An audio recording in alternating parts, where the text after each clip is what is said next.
Good afternoon and welcome to this DIIS webinar on ways out of the energy crisis. My name is Trine Willumsen Berling. I'm a senior researcher here at DIIS and I will be hosting this webinar today.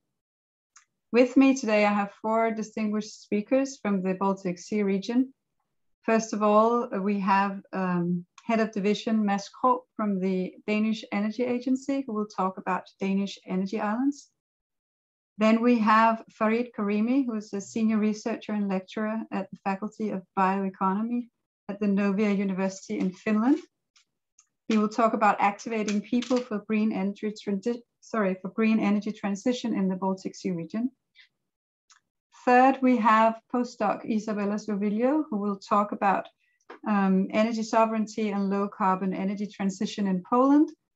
And then finally, we will have Dr. Arūnas Mulys from the Klaipėda LNG project. He's the executive there, and he's a professor also at the Vytautas Maklius University. I'm very happy to have you join us today, and I look forward to great discussions. But before we get started, I will give you a brief introduction to the situation we are in right now in Europe. And then after that, we will give the floor to the four speakers. They each have their turn, 10 minutes talk. And along the way, if you have any questions of clarification, please feel free to write them in the chat. And apart from that, we will have a longer Q&A session in the end, where we will have a discussion amongst the four panelists. We expect to finish at 3:15 today due to other obligations, but we do hope you will stay and give us all of your wonderful questions and feedback to the presentations along the way and also by the end when we have the Q&A session. So let me just share my screen with you here. Let's see. I hope it's showing correctly here. So Europe is in a deep energy crisis right now. We have all observed this, I guess. Many people don't really know what's going on. And what we will be trying to do today is to talk about what happened and are there any options for getting out of this kind of situation in the future. What we see right now is an extremely high price of gas. This is the program. Sorry, I should have obviously put that on before. We have seen a very, very steep rise in the price of gas, and Europe is hit hard by this high dependency that we actually have on natural gas. We have our normal demand, which has been shifting, but on top of that, Europe is also using gas as a bridge form of energy towards the green transition. So we have high pressure on gas for various reasons. If we look at the dependency on Europe on gas, well, we actually have Europe importing almost 90% of its gas from outside of the borders of the European Union. And this is obviously a problematic situation to be in. We are not ourselves in charge of the gas that comes in to our households and our industries.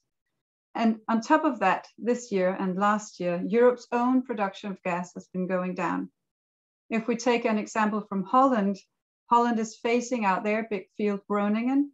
And in Denmark, we have had our biggest field Tyra put out of production for 2020 and 2021, will remain so for some time to come because of maintenance. So on top of this crisis in gas, we have not been able to supply the same from some of these fields that we have been depending on before. What went wrong? Well, most people would say it's an explanation that lies between nature and politics. If we take nature first, we had a colder winter than usual in 2020, 2021, and obviously that increased heating needs. So we've spent more gas, we used more gas on heating. Then we had a very warm summer in 2021. I'm sure you can all remember the lovely summer. Some of us were fearing climate change, obviously, but it also took a toll on our gas reserves. So we had increased cooling needs and air conditioning that was used all over Europe. And on top of that, to add to that very negative calculation for gas, we had very little wind in 2021. So the electricity grid took in more coal and gas during the summer of 2021. So we are in a dire situation here. If we put politics on top of that, we've had a spike in production, obviously, after COVID-19 lockdowns. So there has been a lot of production coming back, a lot of new initiatives that require energy and also gas. We've had increased demand in East Asian countries for some of the same reasons, but also because of transitions there. And then storage has not been filled. So the gas storage in Europe is right now at a very low level if we compare to previous years. Some of my colleagues at the Stiftung Wissenschaft und Politik were already warning us in the summer that this was going to create a very unstable situation for Europe when the winter came. Obviously, it's not something that makes headlines, so we didn't really listen, and we didn't have the gas to fill it up anyway. Then there's the green agenda. As I said, we're using gas as a bridge form of energy when we're phasing out of coal, as many of the countries in Europe are being asked to do now, for good reasons. And then there's the emissions trading system, the carbon permits, where we have actually seen, well, because the green input into the grid was not very large, the gas that is now being used to fill up the grid is being the price-setting motor for the European Union. And that means a lot for the prices on energy, gas and electricity. And then last but not least, obviously, Russia has not been increasing its supply to Europe in step with the higher demand. They have been fulfilling contracts, that's for sure, but it was expected that the Russian gas supply would go up as demand was rising, and that hasn't happened. So, looking forward, and maybe that last point we could take as a point of departure. Why did gas imports from Russia not go up? We expected it to happen. Well, here maybe the devil is in the detail or in the infrastructure, because Russia, of course, has an interest in letting Europe feel the need of a newly constructed pipeline, the Nord Stream 2. It's technically finished, it's ready to go, but it has not been approved. It hasn't got the final permits from Europe, so it cannot pump gas into Germany. Obviously, Russia thinks it would be a great solution to our energy crisis to start pumping gas through Germany into Europe through this new pipeline. And for that reason, and we are again in the politics section here, the European Parliament sent a letter to the European Commission in September complaining that Gazprom is causing this energy crisis. Now, I think that would be a step too far. I mean, as far as I know, Russia hasn't had the power to change the weather, at least not up until now. So even though there's some truth to the fact that the Nord Stream pipeline is gaining some positive attention from some policymakers because of this crisis, I think it's fair to say that they did not cause the crisis. It has a number of different reasons. But if we look at it from our region, the Baltic Sea region, we have had a security angle on gas for a very long time, at least in some countries. Not so much in Denmark, where we have been self-sufficient in oil and gas since the mid-90s, but in countries like Lithuania, where they opened a LNG terminal in 2014 to break out of 100% dependency on Russian gas. And also in Poland, we've seen steps being taken from a security angle. They've stopped or wanting to stop gas supplies through the Yamal pipeline, and they are now counting on the Baltic pipeline that is going to run through Denmark to Poland and bring Norwegian gas to Polish customers. What we can say is that the region has been divided for a very long time in mundane infrastructure. And what we would like to see is the change and the possible changes that are waiting for us in the future. And that's actually why we called this webinar today.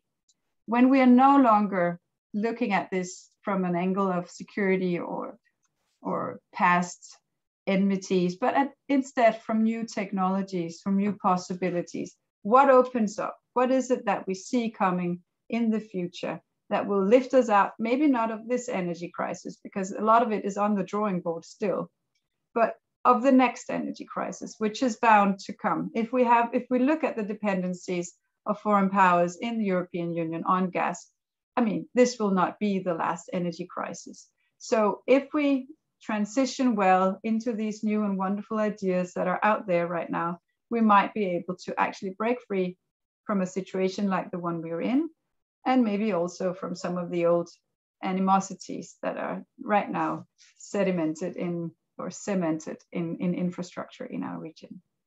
So without further ado, I will ask Mads Krogh to take the floor. And remember, audience, if you have any points of clarification or questions, you can write them along the way in the chat. Thank you.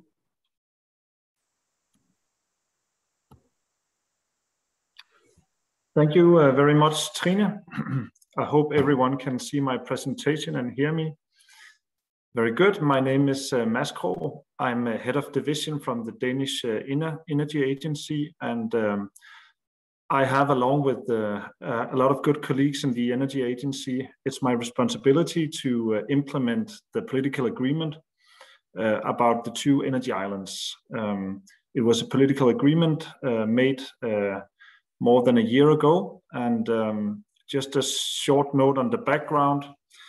The background behind the energy islands is basically to deliver on multiple agendas. First of all, the 2019 general election in Denmark was what we call the first climate election in our country. It was the first time that climate was really top of the agenda among the voters. So the climate change and the climate action is a very strong demand from the voters. So I think what the politicians basically did was to ask themselves, how can we create an energy system that is based on renewable energy, but also has the scale and the security of supply to deliver on the 70% reduction goal in 2030, but also to deliver on a carbon-free society in 2050. Not only in Denmark, but possibly also setting the direction for Northern Europe and the European Union. So that is really what the Energy Islands tries to deliver on. And this slide shows something about the offshore wind potential in Denmark. So the offshore wind potential is huge. Denmark, as you know, is a flat country. It's a small country, but the ocean surrounding Denmark is relatively shallow and very windy. So the site is perhaps one of the best sites in the world for offshore energy.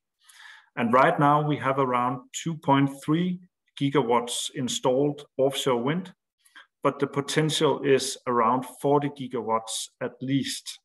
So we've only used very little of that potential.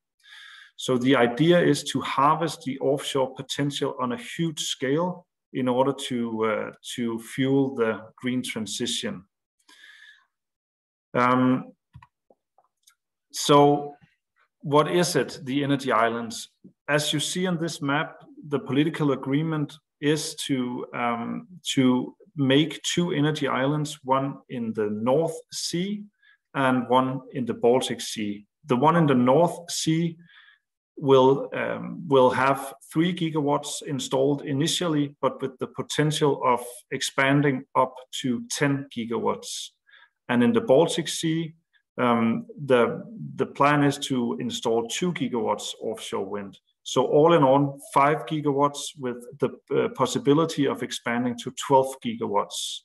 And I remind you that the current installed offshore energy in Denmark is only 2.3 gigawatts. So it's a huge acceleration of that of the offshore wind installment in Denmark. In the North Sea, we are building an artificial island, and in the Baltic Sea, we are using the existing island of Bornholm. And why do we need islands?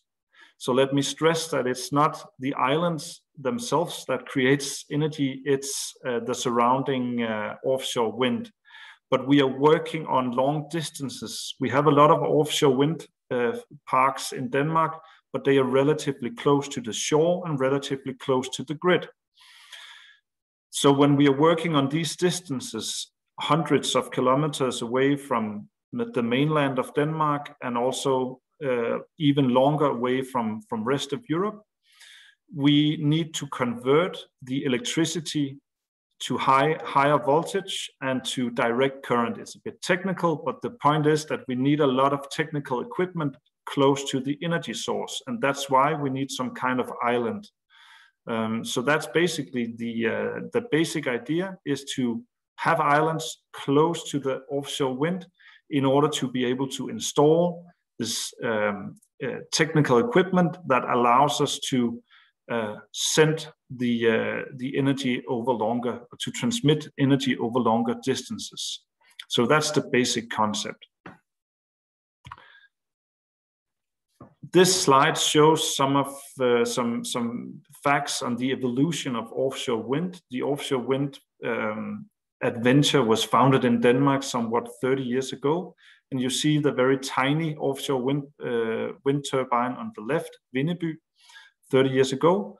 And on the right-hand side, you see what we are expecting to put up in the Thor offshore wind park during the coming years. So the scale is accelerating, and the offshore wind turbines are getting very big and very efficient. So this is also the background why a huge acceleration in the offshore wind capacity is a good idea, basically. So this is a quotation from our Minister of Climate, Dan Jørgensen, and he's talking about why we are building these energy islands. And he says that, well, the energy islands is basically a contribution to the Commission aim of 300 gigawatts installed by 2050. And it's basically a way of contributing to the Paris Agreement and to the Commission's target of these 300 gigawatts. So it's an ambition that's even bigger than Denmark. A bit about the long-term vision behind the energy islands. Well, the long-term vision could be to construct even more energy islands in the North Sea, but also in the Baltic Sea. And that goes for the Danish sectors, but also other countries' sectors. And as you see, the vision is to create a high degree of interconnectivity between the islands, but also bringing the energy ashore. Also, it's the vision to use all this green electricity to a high scale of power to X production. Power to X means converting the green electricity to other energy forms. Most likely hydrogen is what we're talking about right now. And that is in order to be able to store energy, but also to use the green energy in sectors where direct electrification is not an option. That is, shipping and air transportation and the like, where we are not sure that we can produce it, where we can deliver direct electrification. Then we can use the green fuels in order to make a carbon-free alternative in those sectors. So this is how the long-term vision could look like. And of course, it goes without saying that the energy islands will have character, will be critical infrastructure, and needs to be dealt with in respect with that. So that was a bit on the long-term vision. This is some graphic on some basic facts on the energy island in the North Sea. As I mentioned, 10 gigawatts in the North Sea equals the consumption of 10 million European households. So the scale is huge. It's the biggest infrastructure project in Denmark so far, 210 billion Danish crowns. And it has been important for the politicians behind this agreement to implement this as a public-private partnership. So the island will be owned 50.1% by the Danish state, but we have a private co-owner who will own the rest of the island and operate with the state, operate the island as a company. And finally, it has been very important for the political majority to implement this as with the highest level of innovation possible. And that is also why we have invited a private co-owner to join us. And by innovation, we, for instance, mean how can you, on an efficient way, produce hydrogen or other interesting innovative activities in connection with these huge offshore wind farms. A short mentioning of Bornholm. Bornholm is already 100% state-owned, and we don't have to construct an island. So compared to the North Sea, this project is a bit more straightforward. We need to install the 2 gigawatts wind, and we need some electrical equipment on the island of Bornholm, but it will be 100% state-run.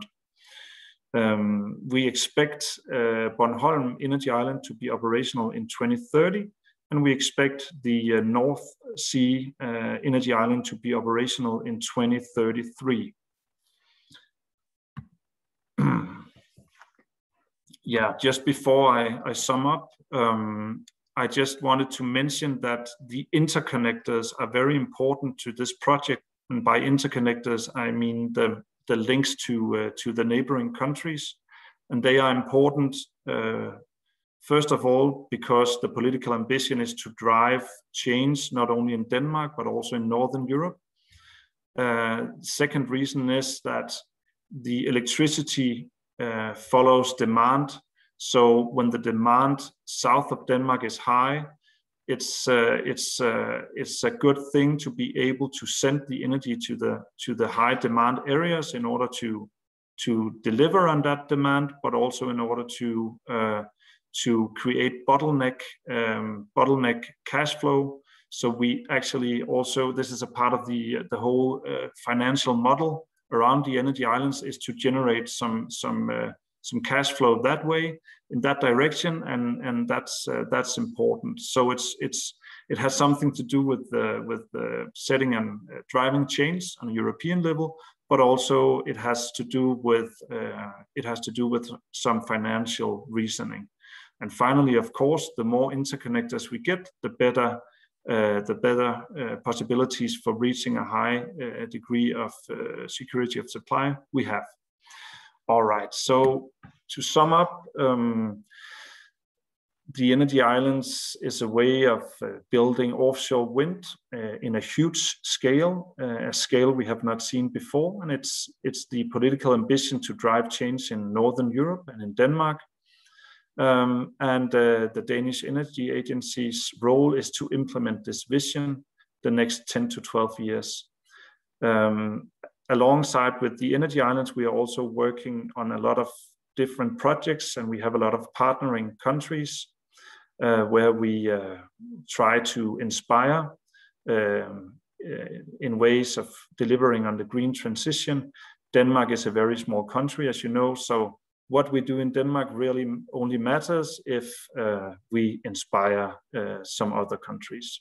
So that was it for me. I hope you found it interesting. Thank you so much, Mads. And then as we wait for you to stop sharing your screen, I will present the next speaker, Farid. You're welcome to, Farid Karimi, you're welcome to start sharing your screen. There was a question in the Q&A about the Russian gas supply and why it hadn't gone up, or if there was any technical failures. And as far as I can see, there has been no technical failures that could explain the lack of increase, let's say, in Russian gas to Europe. It's basically, they were expected to increase with demand, and it hasn't happened. So that's all I can say there. Yes, and there are some questions here about your talk, Mads, actually, but maybe we will take them later in the Q&A. It's about the energy islands, but I think we'll just proceed with the presentation. So Farid, please, you have 10 minutes. Hello, hello everyone. Thanks for having me. It's a pleasure to be here. In this short talk, I just want to give an overview to an alternative to the mainstream centralized energy systems, and that is the role of people in an energy transition in Baltic Sea region and grassroots and bottom-up activity. So I just wanted to give a bit of background to energy transition in the region, but Tareen, thanks to Tareen, she already provided with the essential. I just want to touch upon this irony that right after the completion of Nord Stream 2, we are facing with this energy crisis. So it's this energy transitions in the Baltic Sea region is a quite complex and tricky issues with all the challenges that we have from internal actors, external actors, and also having this in mind that we have also in parallel with all these challenges, we have a preference for minimizing reliance on non-EU energy resources from non-EU energy resources, particularly in the Baltic states and Finland.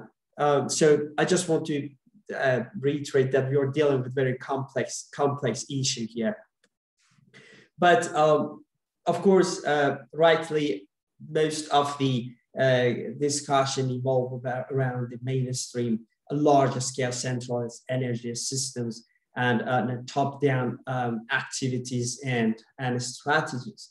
However, one thing that should be paid enough attention, particularly now we are facing with this crisis, is that there is a big potential also and capacity for smaller scale energy generators like microgrids and community energy, which I touch upon this a bit more in a minute.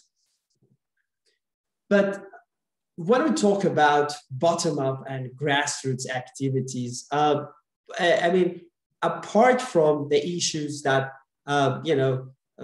this type of activities contribute to energy transitions and also to security of supply, it addresses one political challenge of energy transition, and that is in democracy.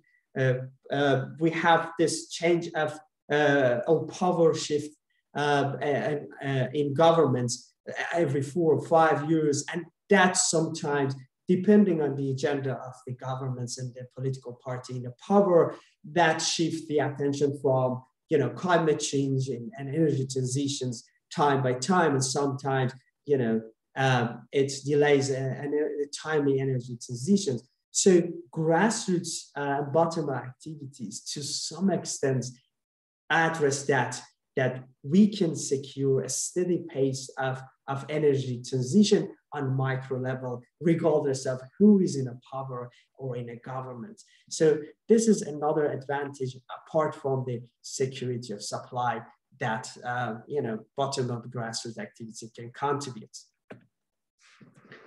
But what are the levels of active participation of people in this process? 3 levels of participations are identified.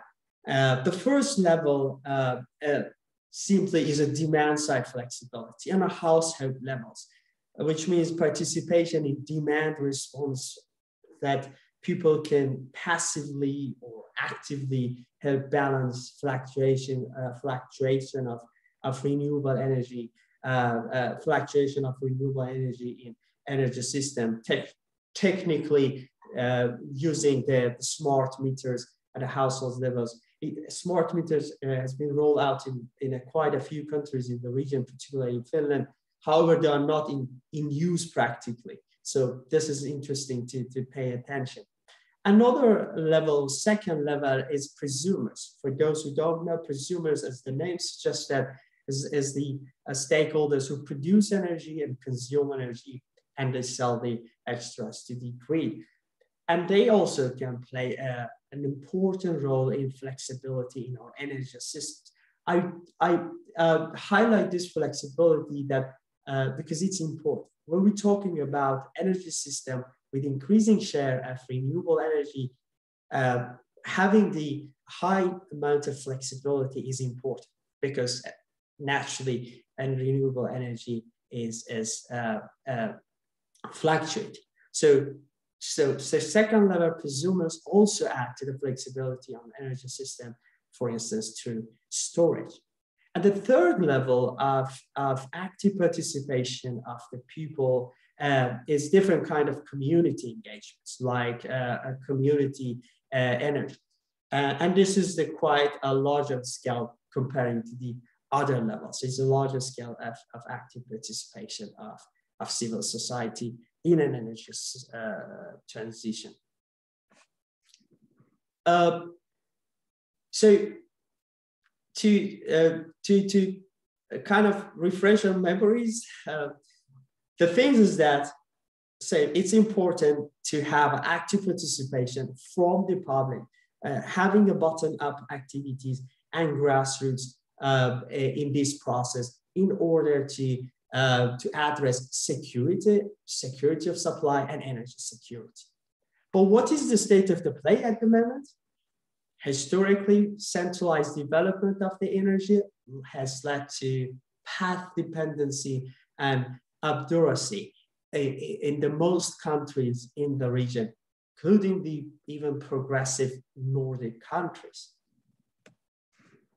So that means that currently most of the Baltic Sea region countries do not have practically supports towards the individuals and communities.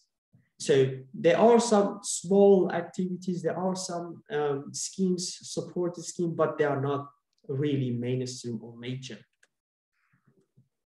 That being said, the central electricity production appeared to be inevitable, particularly in countries like Finland or Sweden, because we are facing or growing shortfall in power supply capacity. I could tell you last week we had 2 times of power, shortfall at our homes. So, yeah, I mean, it's very tangible these days if you don't live in the capital regions or etc. So this is something that day by day, people and politicians even feel it. It's tangible for them in their daily life. So, if I may, it's a short presentation, but I would like to give 3 policy recommendations. So what can we do? It's some low-hanging fruits here. First, one important thing is that the lawmakers should consider, sort of instruments that are less complex and more predictable. Because, as I mentioned, there are some minor legislations that's attributable to these kind of activities. However, they are quite complex, and complex procedures are perceived less transparent by the public, and also publics are kind of reluctant to engage with this process because they really don't know where to start, what to do, and what will be next. Another important recommendation that I would say for policymakers on national level is that they should keep the door open for alternative pathways and technological breakthrough.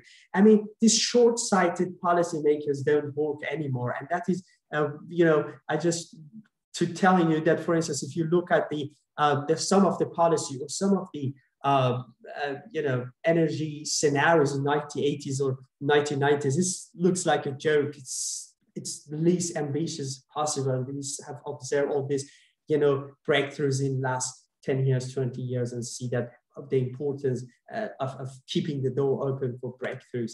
And sorry, yes.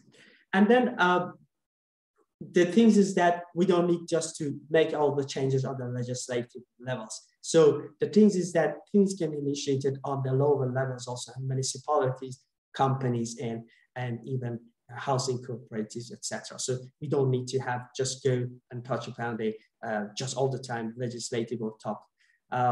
Some concluding remarks as I'm approaching the end of my time is that so placing too much, rightly too much emphasis on top-down policies leads to sort of path dependency at the moment, and it hinders us to address sometimes this other areas, this top-down areas when in time of crisis, and this threatens the security of supply. And there is untapped potential for decentralized activities, and unfortunately, as I mentioned, thus far these have been blind spots of national energy policy. One thing when it comes to policymakers, thresholds should be low to create a level playing field for all actors and stakeholders. Last but not least, decentralization is important, but we should be careful. It also destabilizes the whole energy system, particularly electricity systems, which has a significant economic and political impact. So when it comes to making policy, we should know what are the exact implications of this policy, and they should be measurable. With this, I would like to just draw your attention to one upcoming books that we have, with my colleague Michel Rudi, with some other colleagues from Baltic states. We draw upon on different cases and scenarios in the region about the role of grassroots and top-down in energy transition in the Baltic Sea region. With that, I want to thank you, and hopefully we'll have more discussion afterwards.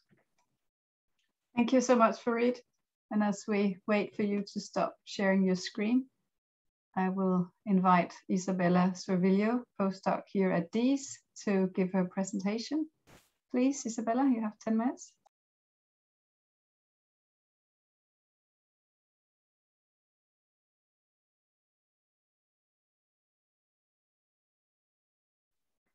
Thank you, Trina. So I'll be speaking today about Poland and low carbon energy transition in the context of how Poland sees also its energy security, which is very much still grounded in this idea of energy sovereignty, and which favors centralized energy systems and big power generation units. So I'll just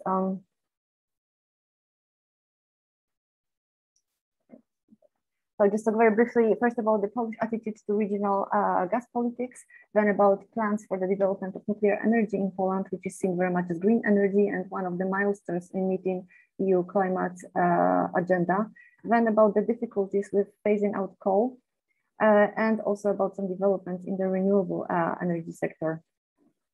So, of course, when we speak about gas politics, but also in the context of current energy crisis, Poland is, of course, as hit as other countries. There are some programs developed by the government recently that aim to help households, especially the low-income ones, in getting through the crisis.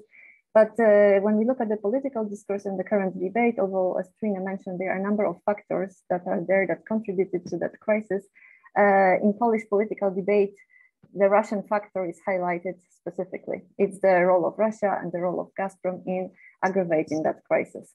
And as we know, Poland was one of the countries that was opposing the development of Nord Stream 2, just like as it was opposing the development of Nord Stream 1 from the very beginning, trying to warn the Western countries that these projects might be used also as a source of political pressure and that will undermine European energy solidarity. So at the moment, there is quite a lot of finger pointing in Warsaw towards Brussels, the Polish politicians basically saying, we told you so. But of course, when we look at the sea region, then gas politics is always a matter of high security. In Poland, especially that we have this post-Soviet energy infrastructure, especially in the gas sector, that kept the region locked in the dependency on Russian gas for many years. In case of Poland, that started with signing of the Yamal contract for gas deliveries from Russia in mid-90s. And this contract was not very favorable to the Polish side because it had this clauses of take or pay. It prohibited to re-export gas that was not used. And this contract is only running out at the end of next year. So for many years, Polish governments were trying to diversify away from the Russian direction. And there were many projects on the agenda. Many of them did not materialize for a long time. And this situation has basically changed when the issue of gas supply became more securitized after Ukrainian gas crisis in 2006, and also after the Law and Justice Party came to power in Poland, with former President Kaczynski putting energy diversification and like gas diversification as one of the top priorities of his presidency. So fast forward, what's happening at the moment is that the situation has changed because first there was LNG terminal constructed in Świnoujście, and there are plans to expand that terminal. There are also plans to perhaps construct another LNG terminal in Gdańsk Bay. And secondly, there is the Baltic Pipe project. There are some difficulties with permits and there are some delays on the Danish side, but the hope on the Polish side is that the Baltic Pipe project will be will start operating in autumn 2022. And this is a crucial timing for Poland because this is also the time when the Yamal contract ends with Russia in December the same year. So the Baltic Pipe project is considered as a milestone for the Polish security and energy independence. And gas is, of course, it's important for the domestic energy portfolio because we diversify away from Russia. It is also important because Poland hopes to become sort of a regional gas hub, especially given the interconnectors with the neighboring countries. And that fits really well into this increased interconnectedness of energy infrastructure, which is the general trend in the region when it comes to a number of different projects with the Baltic states, Central Eastern Europe, also some countries in the south. And of course, gas is also very important because it's key for energy transition. It's a bridge fuel, and it will be very important specifically for Poland because Poland has to phase out coal at some point, and gas will be crucial here. But gas is just like one piece of this puzzle, and we need to look also what will be happening in other sectors. And here we will have crucial developments when it comes to nuclear energy, also renewable energy, and there is of course coal sector that is still problematic. So to start with nuclear energy, the key point is that nuclear energy is considered as green energy in Poland. Of course, we have a division in Europe with some countries considering as green and some not. Poland is not isolated here. A number of countries in Central Eastern Europe, such as Czech Republic, Hungary, but in the Baltic Sea region also, for example, also Finland, Estonia to some extent, consider nuclear as in line with the EU climate agenda. And it's not just a governmental stance there, especially after the conference in Katowice, which is a previous climate conference.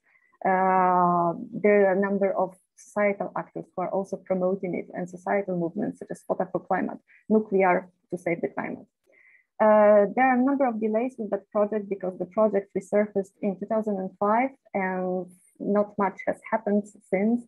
However, it was the government assured that the localization of the first nuclear power plant will be decided this year, and the supply of nuclear energy will be confirmed in the near future.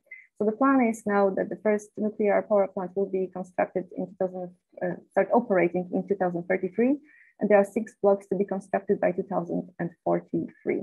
And by that time, the nuclear energy could provide around, it could meet energy demand in the 23 to 27%.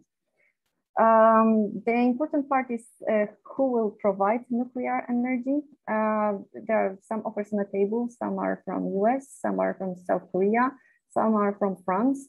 France is an interesting case because if there is increased cooperation between Poland and France on nuclear energy, that can also change the way in which the debate about green energy transition at the EU level is conducted. Because France is just yet another country that plans to expand its nuclear energy program to meet EU climate agenda. So if it's not just Germany trying to push for renewable energy more, if Poland teams up with France, that can also have some repercussions at the European level. Then apart from nuclear energy, there's of course renewable energy sector. Here, as far as it was talking about centralized vis-a-vis decentralized, it was not going very fast or very well in Poland when it comes to diffuse energy. However, there was like some boom when it comes to, for example, photovoltaic installations at the household level in the last 2 years, as you can see. That was because that happened due to some financial support from the government, but also technological innovation and like some drop in costs. However, there are some issues with it at the moment. There is some pressure from big energy businesses who are losing revenues. There are also some issues with the transmission lines. So as the system is switching, not everything is adapting so quickly. So that might mean that in the near future, this will perhaps not go as fast, or it might stagnate at some point. What will continue developing though are big energy projects. And in Poland, and especially when it comes to Polish style of energy governance, there is this path dependency. It is very much about still centralized, decision making and like big projects that are developed by large energy companies. So there are a number of projects, especially when it comes to offshore wind farms in the Polish part of the Baltic Sea, that will be developed by big energy companies together with some foreign investors. They are still in a very initial stages, so it's hard to say when they will for sure start operating, but the plan is between 2024, 2026, the first one should be in operation. The transmission lines on land have to be adjusted as well. And those projects will certainly play a big part in a future energy portfolio. It's also important because there is some lack of energy when it comes to the north of Poland. The coal regions are in the south, so that would also help with this general regional energy security. However, offshore, in the first presentation, we heard how much Denmark will produce. Those projects, it is speculated they might produce around 11 gigawatts by 2040. So it's not that much. And finally, we have, just one point to that though. So even though those offshore projects in wind are developing quite well, there is some stagnation when it comes to wind projects inland in Poland. Because of some previous unfavorable regulation, this sector was kind of, it stopped growing and it didn't pick up yet. So it's one of the problems when it comes to renewable energy. And then of course, Poland has coal, and we have this old slogan, Poland stands on coal. It's very hard to phase out coal. There is a huge societal pressure to do so, not to do so, sorry. So coal has been seen for very many years as this guarantor of energy sovereignty. And even this year, because of social protests, Polish government actually signed a social agreement with representatives of the coal sector that the phase out will be happening until 2049. That was basically, that aimed to, on the one hand, ease out this regional transition, making sure that people still have their jobs and they're paid and it will not be too harsh. On the other hand, they also promised some investments in clean coal technologies, but a lot of people criticize, there's a lot of criticism around that, how feasible, how financial, how much sense do they make financially, those promises are. And even though we had this climate summit in Glasgow last week, and Poland, of course, signed it, basically the same week the Polish government also stated, but that basically doesn't change anything domestically when it comes to our course of energy policy, when it comes to coal. We will be still phasing out till 2049. So Poland basically considers itself now as being part in this group of countries that will be phasing out or decarbonizing in 40s. So in a nutshell, just to sum up, energy transition in Poland, yes, sorry.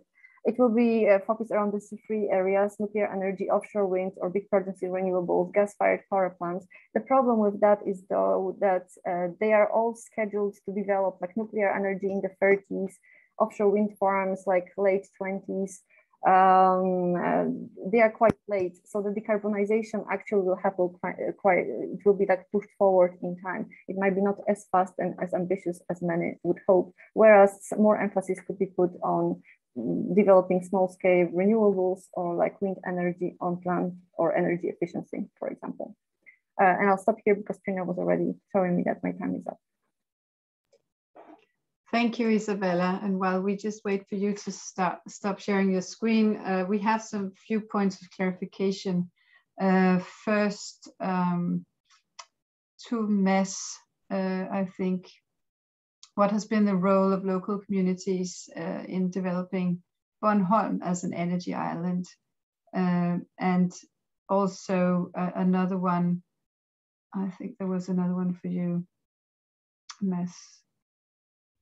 Yeah, it's this one.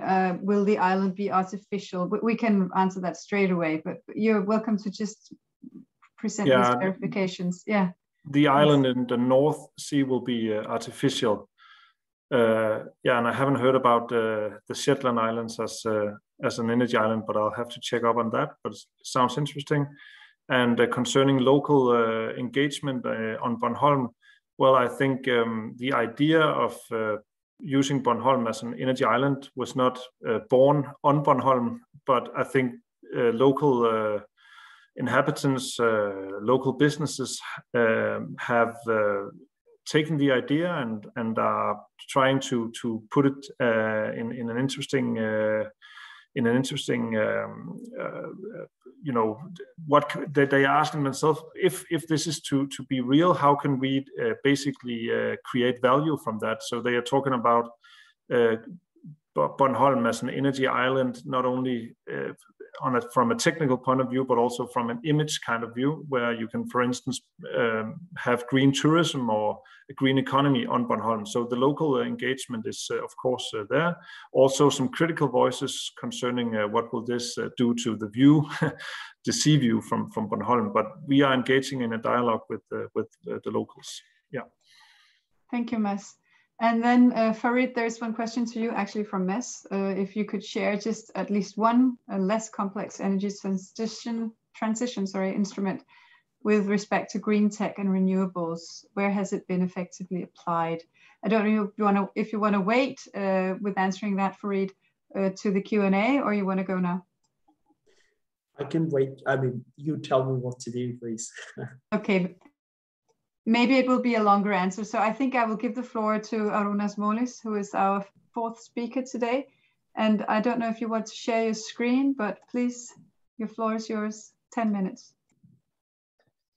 Okay, I will try to share my presentation, my slides. So I hope that it works somehow. Let's make a full screen. If you just go in presentation mode, I think it will be easier to see. How is it now? I can see it, but it seems that you could go into PowerPoint slideshow or something.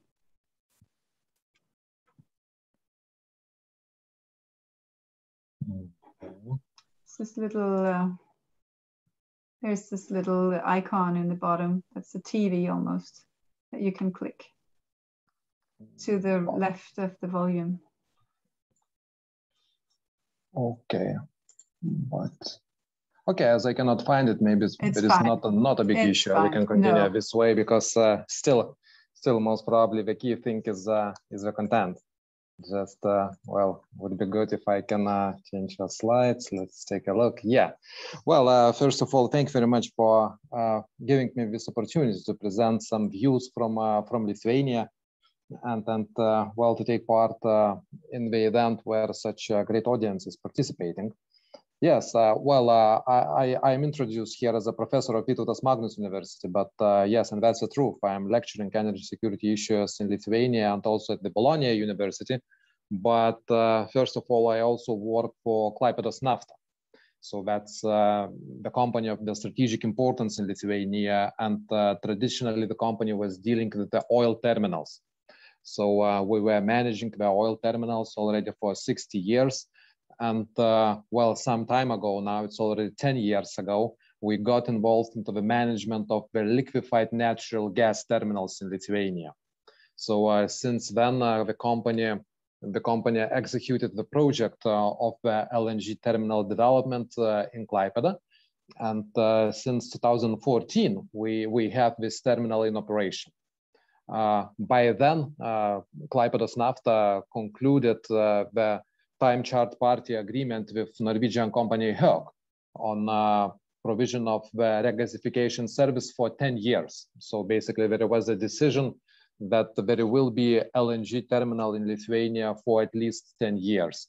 And just recently, a few years ago, Lithuanian government and then the parliament also took the decision to implement the project until at least 2044. So for another 20 years.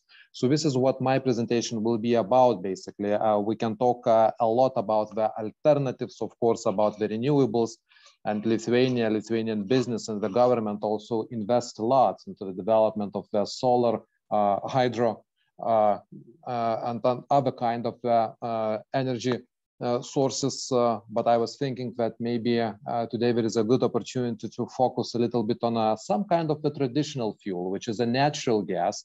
But as we could also see from Isabella's presentation with regards Poland, in our region, in the Baltic states, in Lithuania, we see that most probably we will need a certain transitional time to switch fully to the renewables, and this transitional fuel for quite a long period of time, most probably, could be the natural gas, and therefore some of the developments I consider to be quite interesting and maybe even important for the Baltic states, for the region, and therefore I had a wish to make today a little overview. And in addition to that, actually, you see here the third bullet point that we believe in the future of natural gas, not only in the European Union, Baltic states, and Lithuania in particular. Our company is also investing in increasing the know-how of the LNG terminals development worldwide. So this is what we are trying to do, to become a part of the LNG projects, not only in Lithuania, but for instance, we joined the consortium in Brazil, and now we are among the partners who manages the terminal in Açu, in Brazilian port. So that's what the company does.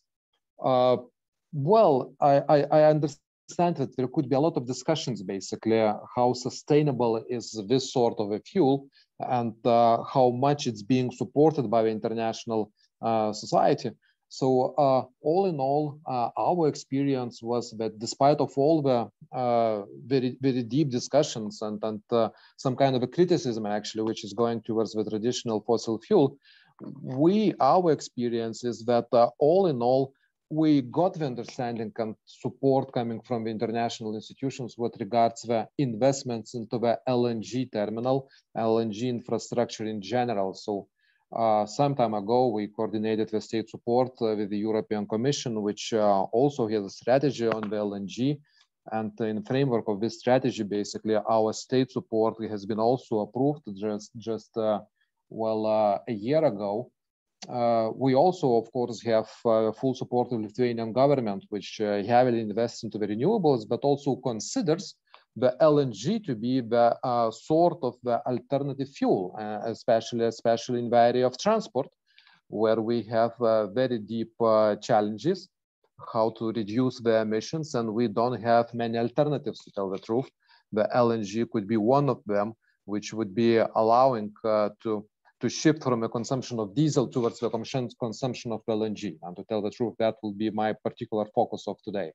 But also looking at the international attitude towards the LNG projects, I also wanted to stress basically that the Nordic Investment Bank a year ago also decided to provide a loan to sponsor the purchase of the FSRU, which is a key part of the LNG terminal in Lithuania. So this international framework, basically, we see is of that sort that the LNG gets some kind of and very important support, in international support, and the LNG terminals are being welcomed, and most probably there is a reason for that.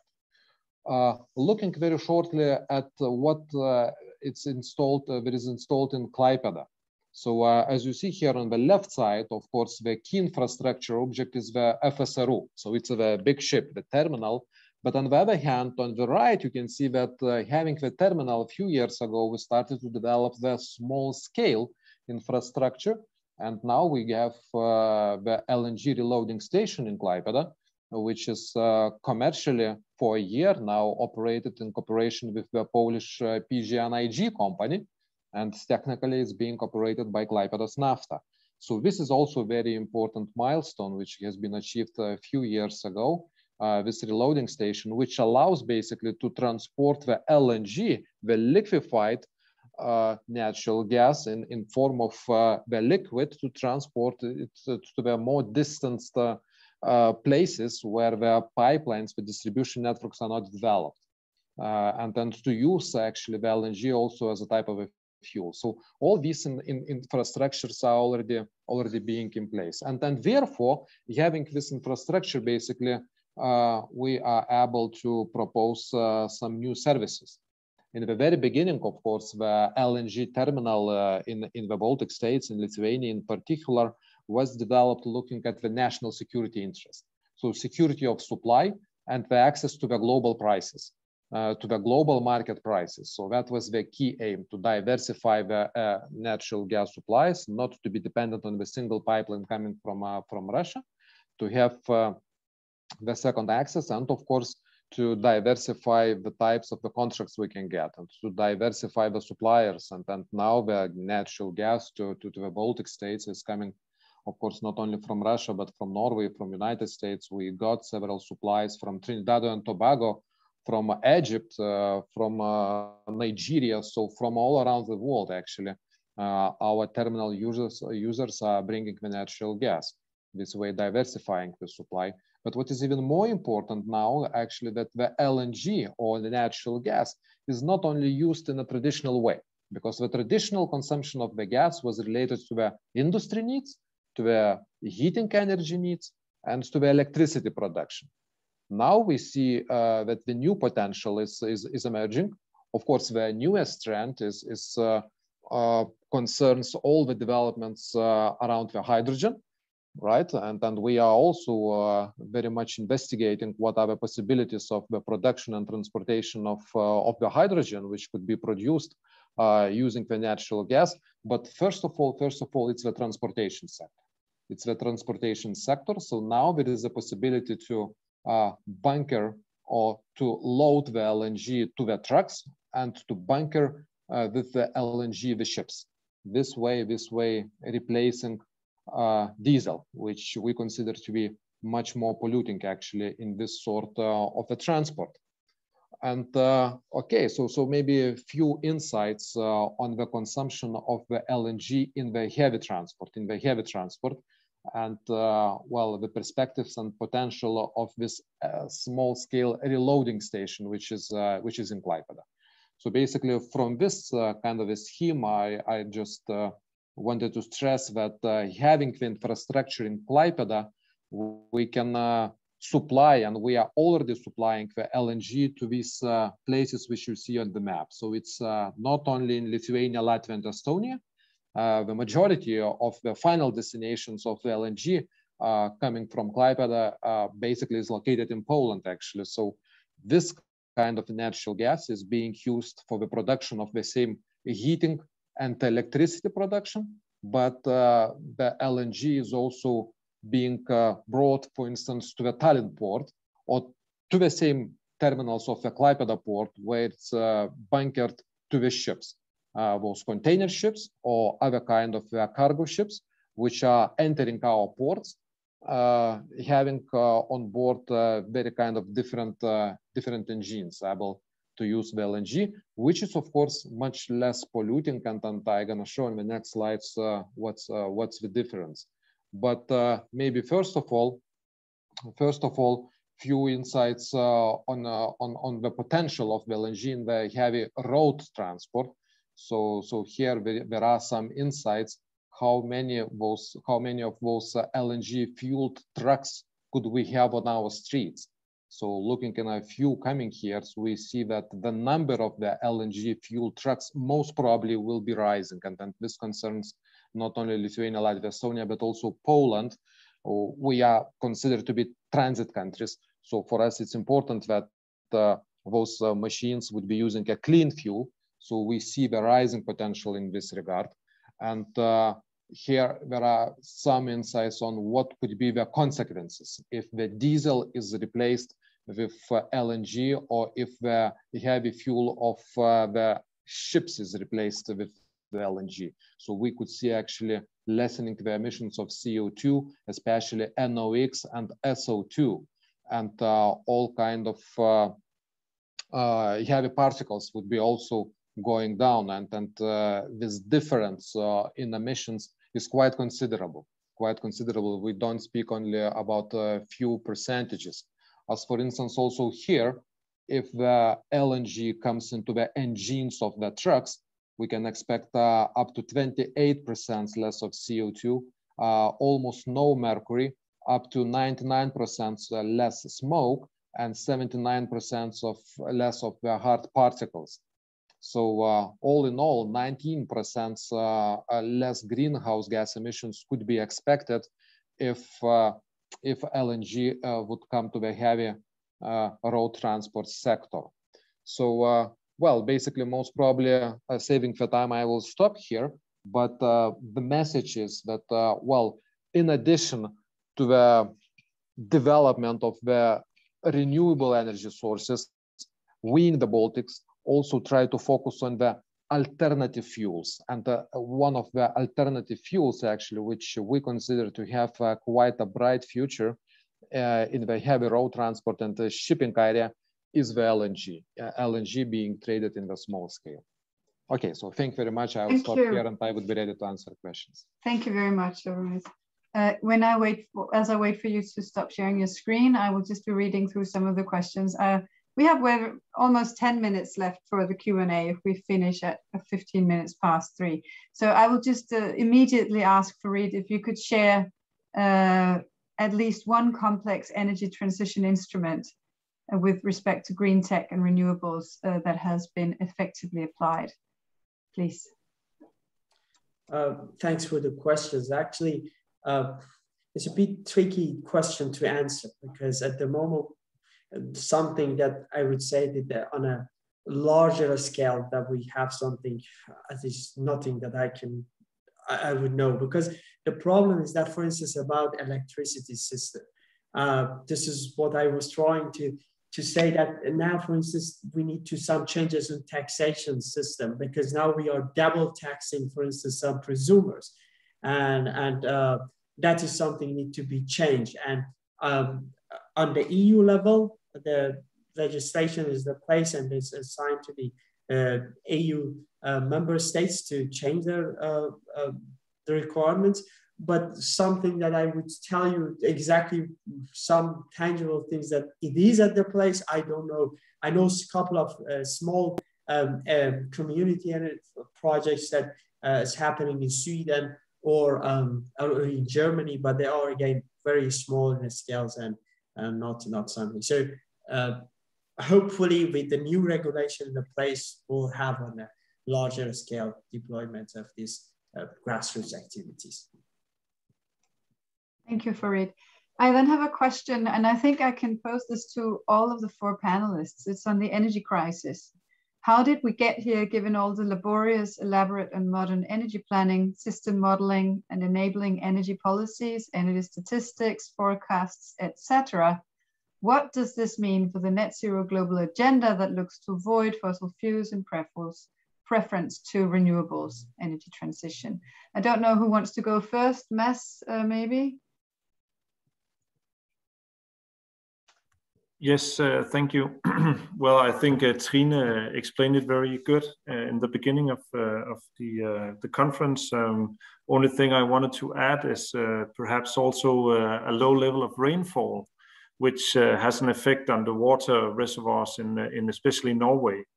But it's a perfect storm, which involves nature, politics, but also the corona situation. What does it mean for the green transition? Well, actually, from a Danish point of view, we are, I have to say, a role model in energy efficiency. And that has to do with the first energy crisis in the 70s and Denmark's position when it came to importing oil and how very expensive that was. So actually, it was, of course, tough times with an energy crisis, but it also accelerated our energy efficiency effort. And I think every crisis brings with it opportunities. So perhaps this is also a way of looking into energy efficiency. How can we reduce our energy demand while not cutting our living standard, but still delivering on economical growth through a more clever use of technology, for instance. So perhaps we can use this as a leverage of accelerating our energy efficiency effort, as we did in Denmark in the 70s. Thank you, Mads. Farid, do you have any comments on the energy crisis? I would like to highlight the role of politics. I know some colleagues in the panel disagree with me, but I see that we sometimes downplay the role of politics and external factors in the region, like Russia and even China, even some Middle Eastern countries. I think this is something that, and also this huge fluctuation. For instance, I would like to just give you one example, so that when Biden administration started working, to my understanding, even his energy advisors were all against this Nord Stream. Everyone thought that the same line will continue, but we observed a radical shift in their policy, which I think it has some implication. I would see one of the reasons that the crisis emerged is that, of course, the weight is different perhaps, but I would like to say that we should not undermine the role of external factors in the region and the political decisions that we are seeing. So I want to highlight the role of politics here as well. Thank you, Farid. Isabella, do you have anything to add? Nothing major to add. I would just agree with Farid. And as you covered in your introduction, it's a combination of economic factors, things that were not easily predictable, like COVID pandemic, the slowdown of the economy, then the pickup of the economy. But there are some things that could have been predicted, like the Nord Stream 2 and as a source of pressure. And as I was saying in my presentation, in words, the politicians would tell you, we told you so. So this is one of those factors that could have been perhaps tackled better. Arunas, would you like to add something?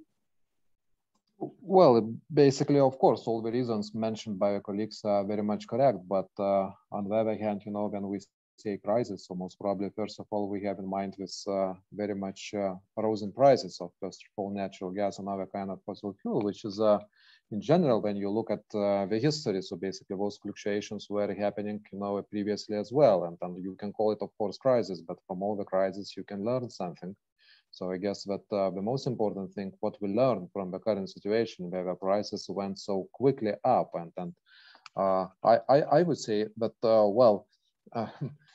the impact was the greatest in the countries which don't have alternatives, or maybe which refuse the alternatives by themselves, making political decisions very quickly. And here I understand this general attitude to refuse fossil fuel and nuclear power as much as possible, but on the other hand, be talking in short, in Lithuania, in a few years, or in the Baltic states, we invested hundreds of millions of euros into the development of natural gas infrastructure. We're building interconnections with Poland, for instance. We're building and improving interconnections with Latvia, and the same is done, between Estonia and Finland. Would it be wise now to refuse this kind of investments and now to go just opposite and just start investing as much as you can into the solar, into the wind, and all this kind? So if you do that, if you don't have a systemic approach, actually, so then you start facing all the time a crisis. But if you use what you have, if you try to diversify and to add and use everything you have, so I mean that the impact of a crisis should be a short term. If you constantly add something, if you constantly add and use all the things you have. So, the forecast is that the price went up and it will go down by December or March next year. So is it a very deep crisis? Not very deep. Will it have a lot of impact? Of course it will. Of course it will. And I see that actually this crisis will lead us to a greater use of alternative sources. And that will, have a great impact exactly on those resources which cost so much today. First of all, natural gas. Thank you very much. Do you agree that this is a minor crisis and not something that will keep us down for a long time? Anyone has a question or an answer to that? Farid, perhaps?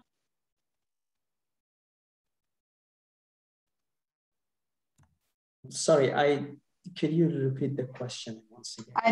I was just following up on Aruna's comment that this might not be such a deep crisis, that it will be over soon. Is this what we should expect? Is this also what you would say, Farid?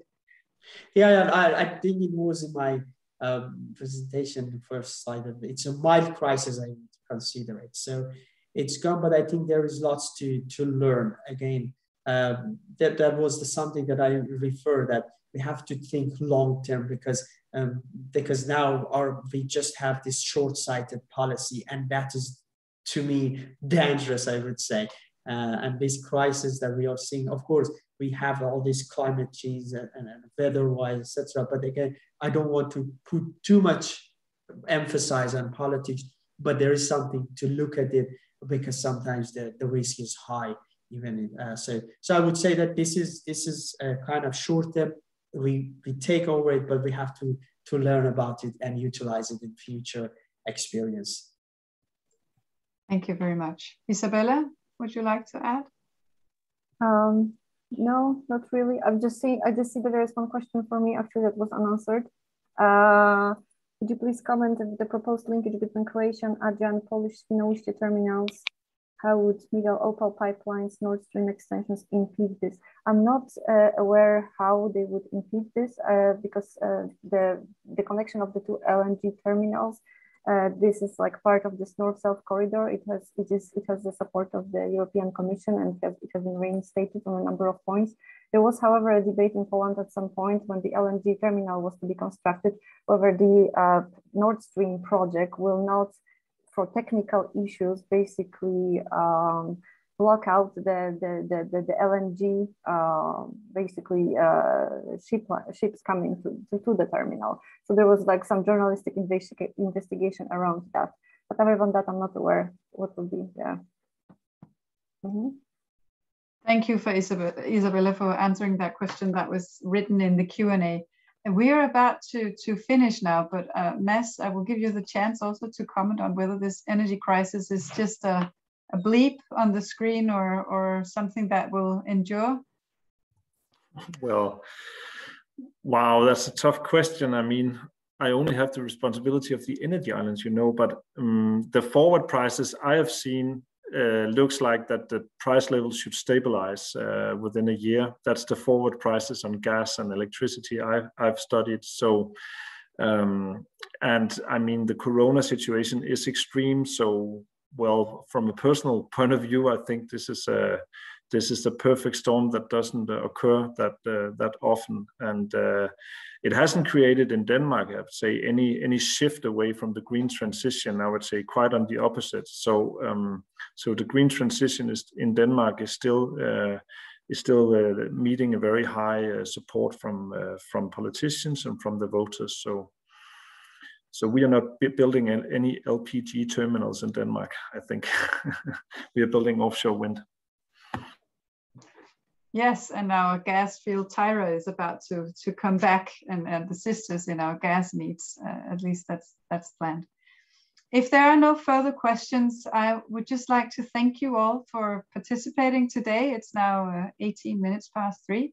We said we would finish a bit early because of other obligations. So thank you all, also attendees, for zooming in with us, and thank you for good discussions. And this recording will be on the DIIS YouTube channel after the seminar. Thank you very much. Thank you.